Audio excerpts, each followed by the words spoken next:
Ahora echemos un vistazo a la tercera forma normal. En este caso vamos a hablar de los campos que no son clave, es decir, una columna que no es parte de la clave primaria y que depende de otro campo que no es clave tampoco. Ocurre de manera similar a lo que ocurre en la segunda forma normal.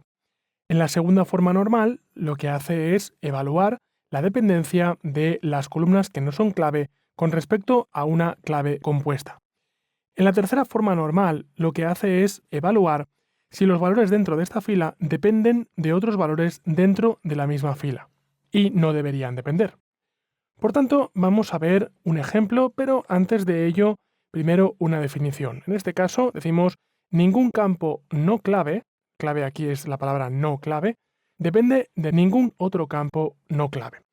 Una vez más, puede parecer una definición bastante teórica, pero mediante un par de ejemplos vamos a ver claramente que el concepto que muestra es bastante claro. Tengo, por ejemplo, recuperando el ejemplo anterior, en el que tengo eventos, tengo cursos y teníamos un enlace de uno a muchos, desde curso en la tabla superior hasta y de curso en la tabla inferior.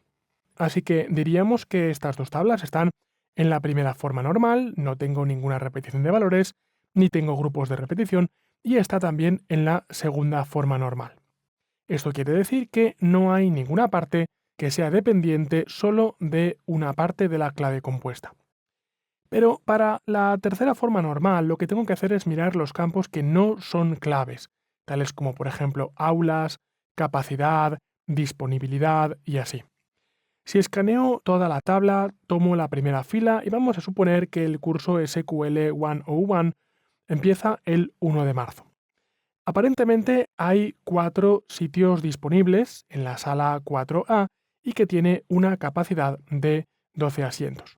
En un primer vistazo esto podría parecer perfectamente aceptable, ya que este curso podría ser programado con aulas diferentes, cada vez con un número de asientos diferentes disponibles a medida que empezamos a vender plazas para este curso en una fecha concreta. Parece que todo está bien, pero vamos a ver cuál es el problema. El problema es el aula y la capacidad. Estos campos no son clave. Estas columnas no son parte de la clave primaria. Pero si miramos hacia abajo, me doy cuenta de que el aula 4A tiene 12 asientos. 7B tiene 14 asientos. Así que cada vez que entremos en la sala 4A, siempre vamos a tener 12 asientos y siempre que entremos en la sala 7B, siempre vamos a tener 14 asientos. No necesito repetir esa información. Puedo averiguar la capacidad de ese aula simplemente averiguando el número del aula. Tengo un campo no clave que se basa en otro campo que no es clave. Por tanto, no es necesario que estos datos estén almacenados dentro de la misma tabla. Lo que tenemos que hacer, como te habrás imaginado ya, es lo mismo que antes, es dividir parte de esa información y separarla en su propia tabla.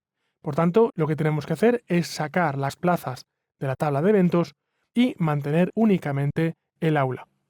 Eso es lo que nos dice que las aulas tienen una capacidad fija, ya que el aula 4B siempre va a tener 12 sitios, el aula 7B siempre va a tener 14 y así sucesivamente. Estamos ahora sí dentro de la tercera forma normal, ya que no hay un campo no clave que dependa de otro campo que no sea clave. Como ves, todo esto trata acerca de la redundancia de la información. Vamos a poner otro ejemplo. Tenemos en este caso la típica y clásica tabla de pedidos. Tenemos una cantidad de precio que es igual a $10. Tenemos una columna de precio que, por ejemplo, en el primer registro tiene $10. Y tenemos también una cantidad de 4 unidades. Pero aquí está el problema. Y es que el total se basa en la multiplicación de la cantidad por el precio. Por tanto, una vez más, total, que es un campo no clave, se basa en otros dos campos que no son clave. No necesitamos realmente almacenar esto en la base de datos, porque ese dato se podría calcular directamente. Lo que vamos a hacer en este caso no es necesariamente solucionar el problema segregando en una tabla aparte. Lo que podríamos hacer simplemente es tomar estos datos y separar, es decir, quitar el campo total. Claro que tú me podrías decir, bueno, pero yo en un momento dado para un pedido necesito saber ¿Cuál es el total que tengo que cargarle al cliente? Te voy a decir para este caso que muchas bases de datos incorporan la funcionalidad de crear campos calculados. Cuando hablo de un campo calculado, lo que hablo es de crear una columna calculada de solo lectura. Es algo que parece una columna en cuanto a que parece que introduzco información, pero realmente no introduzco información. Lo que voy a hacer es calcular dinámicamente el valor de esa columna en función de otras dos columnas existentes, en este caso, la cantidad por el precio.